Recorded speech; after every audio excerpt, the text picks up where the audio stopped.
नमस्कार दोस्तों, इस कथा को ध्यान से सुने और देखें। इस कथा को जो सुनेगा उसे 84 लाख योनियों से मुक्ति मिल जाएगी।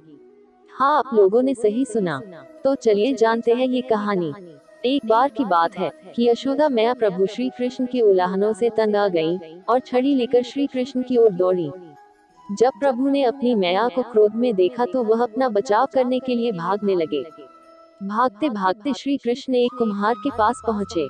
कुम्हार तो अपने मिट्टी के घड़े बनाने में व्यस्त था, लेकिन जैसे ही कुम्हार ने श्री कृष्ण को देखा तो वह बहुत प्रसन्न हुआ। कुम्हार जानता था कि श्री कृष्ण साक्षात परमेश्वर हैं। तब प्रभु ने कुम्हार से कहा कि कुम्हार जी, आज मेरी मैया मुझ पर बहुत क्रोधित हैं। मैया छड़ी लेकर मेरे पीछे आ रही हैं। भैया, मुझे कहीं छुपा लो। तब कुम्हार ने श्री कृष्ण को एक बड़े से मटके के नीचे छिपा दिया। कुछ ही क्षणों में मैया यशोदा भी वहां आ गईं और कुम्हार से पूछने लगी, क्यों रे कुम्हार, तूने मेरे कन्हैया को कहीं देखा है क्या? कुम्हार ने कह दिया, नहीं मैया, मैंने कन्हैया को नहीं देखा। श्री कृष्ण ये सब बातें बड़े से घड़े के नीचे छुपकर सुन रहे थे। मैया तो वहां से चली गई। अब प्रभु श्री कृष्ण कुम्हार से कहते हैं, कुम्हार जी, यदि मैया चली गई हो तो मुझे इस घड़े से बाहर निकालो। कुम्हार बोला, ऐसे नहीं प्रभु जी, पहले मुझे 84 लाख योनियों के बंधन से मुक्त करने का वचन दो। भगवान मुस्कुराए और कहा, ठीक है, मैं तुम्हें 84 लाख योनियों से मुक्त करने का वचन देता हूँ। अब तो मुझे बाहर निकाल दो। कुम्हार कहने लगा, मुझे अकेले नहीं प्रभु जी, मेरे परिवार के सभी लोगों को भी 84 लाख योनियों के बंधन से मुक्त करने का वचन दोगे तो मैं आपको इस घड़े से बाहर निकालूंगा। प्रभु जी कहते हैं, चलो ठीक है, उनको भी 84 लाख योनियों के बंधन से मुक्त होने का मैं वचन देता हूँ। अब तो मुझे घड़े से बाहर निकाल दो।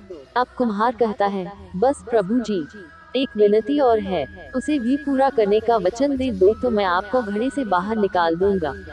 भगवान बोले, वो भी बता दे, क्या कहना चाहते हो? कुम्हार कहने लगा, प्रभु जी, जिस घड़े के नीचे आप छुपे हो उसकी मिट्टी मेरे बैलों के ऊपर लाद के लाई गई है। मेरे इन बैलों को भी 84 के बंधन से मुक्त करने का वचन दो। भगवान ने कुम्हार के प्रेम पर प्रसन्न होकर उन बैलों को भी 84 के बंधन से मुक्त होने का वचन दिया। प्रभु बोले, अब तो तुम्हारी सब इच्छा पूरी हो गई, अब तो मुझे घड़े से बाहर निकाल दो। तब कुम्हार कहता है, अभी नहीं भगवान, बस एक अंतिम इच्छा और है, उसे भी पूरा कर दीजिए, और वो ये है, जो भी प्राणी हम दोनों के बीच के इस संवाद को सुनेगा उसे भी आप 84 लाख योनियों के बंधन से मुक्त करोगे। बस यह वचन दे दो तो मैं आपको इस घड़े से बाहर निकाल दूंगा। कुम्हार की प्रेम भरी बातों को सुनकर प्रभु श्री कृष्ण बहुत खुश हुए और कुम्हार की इस इच्छा को भी पूरा करने का वचन दिया। फिर कुम्हार ने बाल श्री कृष्ण को घड़े से बाहर निकाल दिया। उनके चरणों में साष्टांग प्रणाम किया। प्रभु जी के चरण धोए और चरणामृत पिया।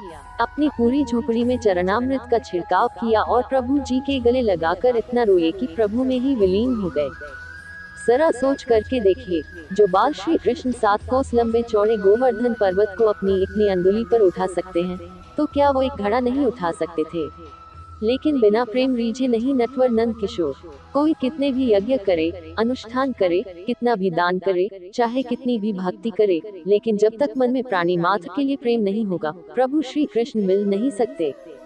दोस्तों, यह वीडियो आपको अच्छा लगा है तो इस वीडियो को लाइक करें और वीडियो को अपने दोस्तों और रिश्तेदार में शेयर करके पुण्य कमाएं।